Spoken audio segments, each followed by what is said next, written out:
আজ ভাপা পিঠা নিয়ে ভিডিও করতে গিয়ে ভাপা পিঠার ইতিহাস খুঁজলাম, কিন্তু সুনির্দিষ্টভাবে কিছুই পেলাম না।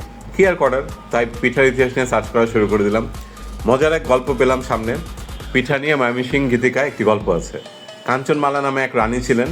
তার যে রাজা, তিনি এক অভিশাপে গুরুতর অসুস্থ হয়ে পড়েন। তখন কাকনমালা নামে দাসী রানীকে পুকুরে গোসল করতে বলে। রানী তার কাপড় আর গহনা খুলে রেখে পানিতে ডুব দিয়ে উঠে দেখে সেই দাসী কাকনমালা তার পোশাক এবং গহনা পরে রানী সেজে গেছে, আর রানী হয়ে গেল দাসী। তারপর এভাবে দিন কাটতে লাগলো। একদিন পিঠা কুটুলির ব্রত, মানে সেই দিনে সবাইকে পিঠা রান্না করে বিতরণ করতে হবে। এবার মিথ্যাকারের রানী মানে কাকনমালা আর সত্যিকারের রানী কাঞ্চনমালা পিঠা বানাতে লাগলেন সবার সামনে। নকল রানী বানালেন আজকে পিঠা, চাচকে পিঠা আর ঘাসকে পিঠা, মানে মোটেও ভালো কিছু না। আর সত্যিকারের রানী কিন্তু যে এখন দাসী, তিনি বানালেন চন্দ্রপুরি, মোহনবাসী, ক্ষীরমুরলি, চন্দনপাতা নামে খুব সুন্দর সুন্দর মজার পিঠা।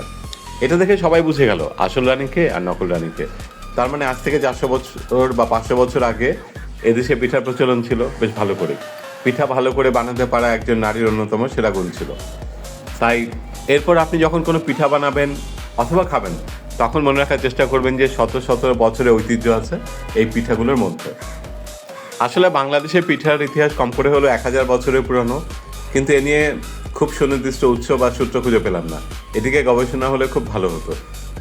বিশেষ করে যারা বাংলাদেশের ইতিহাস এবং বাংলা সাহিত্য নিয়ে লেখাপড়া করছেন, তারা এদিকে এগিয়ে আসতে পারেন।